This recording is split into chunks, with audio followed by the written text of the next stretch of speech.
So, in the previous video, we read that Murad was asking Aram to ride on the horse, कि वो घोड़े पर बैठ जाए और जल्दी करे. We have to go back also, हमें वापस भी जाना है. तो उसके बाद क्या हुआ, वो घोड़े पर बैठ गया अरम. I kicked into the muscles of the horse, मैंने घोड़े की मसल्स में किक लगाई. Once again it reared and snorted. अब दोबारा से फिर ये क्या हुआ, अब ये अपनी अगली टांगों पर खड़ा हो गया. पहले क्या होता, हिंड लेग्स पे था, अब ये अगली टांगों पर खड़ा हो गया और स्नॉटेड वही फुफकारने लगा. Then it began to run, फिर ये दौड़ने लगा. I didn't know what to do, मुझे नहीं पता था क्या करना था. Instead of running across the field to the irrigation ditch, द horse ran down the road to vineyard of Dukran Halabian.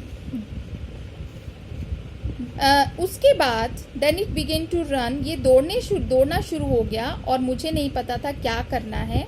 Instead of running across the field, खेतों में से दौड़ने की बजाय, इरिगेशन डिच जो सिंचाई के लिए जो ताल बने थे वहाँ जाने की बजाय हॉर्स जो है वो सड़क पर दौड़ने लगा. वहाँ से टू द वाइनयार्ड ऑफ डिक्रन हलेबियन, जो डिक्रन जो हलेबियन जो थे उनके अंगूर की बेलें लगी हुई थी वहाँ पर वो जाने लगा. Where it began to leap over the vines, वहाँ ये बेलों के ऊपर कूदने लगा. कौन, वो घोड़ा. The horse leaped over 7 vines before I fell, जो घोड़ा था उसने वो 7 बेलों के ऊपर, जो अंगूर की बेलें थी उनके ऊपर कूद गया. वो इस मेरे गिरने से पहले, मतलब मेरे गिरने से पहले वो 7 बेलों के ऊपर कूद चुका था. देन इट कॉन्टिन्यूड रनिंग, फिर ये लगातार दौड़ता रहा. My cousin Murad came running down the road, मेरा कज़न मुराद भी दौड़ता हुआ सड़क पर आया.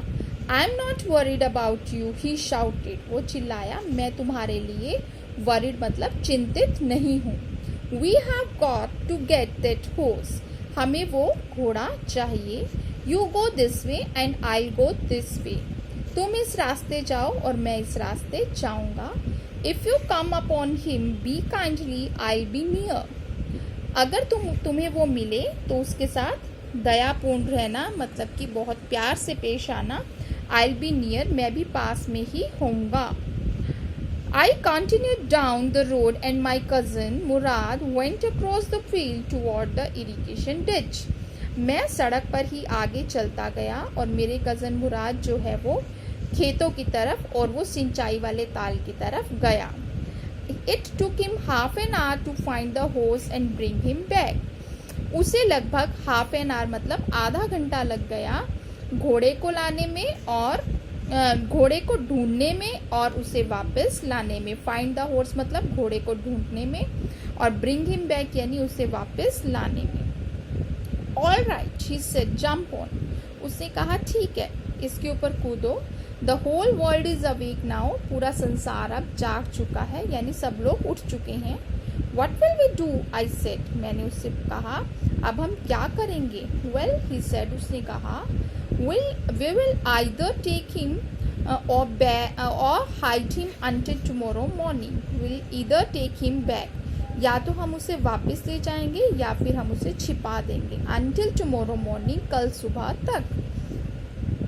He didn't sound worried, वो बिल्कुल भी चिंतित नहीं लग रहा था. I knew he would hide him and not take him back. मैं जानता था कि वो उसे छिपाएगा और वापस लेकर नहीं जाएगा. नॉट फॉर अ वाइल, एक पल के लिए भी नहीं. एट एनी रेट, किसी कीमत पर भी नहीं. Where will we hide him, I said, मैंने उससे पूछा, कहा कि हम उसे कहाँ छिपाएंगे. I know a place, he said, उसने कहा मैं एक जगह जानता हूँ. How long ago did you steal this horse, I said, तुमने यह घोड़ा कितने समय पहले चुराया था, मैंने उससे पूछा. कि अब जो था एरम का जो शक था वो बिल्कुल यकीन में बदलता जा रहा था और उसे यकीन हो रहा था कि ज़रूर जो है उसने उसे चुराया है. इसलिए उसने उसे डायरेक्ट पूछा कि तुमने इसे कितने समय पहले चुराया था. It suddenly dawned on me that he had been taking these early morning rides for some time and had come for me this morning only because he knew how much I longed to ride. It suddenly dawned me मतलब कि मुझे अचानक से याद आया. Suddenly or dawn मतलब कि एकदम strike किया, याद आया that he had been taking these early morning rides. वो सुबह के समय ये सवारियाँ बहुत समय से कर रहा था for some time and had come for me this morning only. और आज सुबह ही मेरे पास आया है because he knew how much I longed to ride. क्योंकि वो जानता था कि मुझे सवारी करना कितना पसंद है. तो बेटा in this video we will be reading the chapter up to here. We will be continuing the reading in the next videos. Thank you. Have a nice day.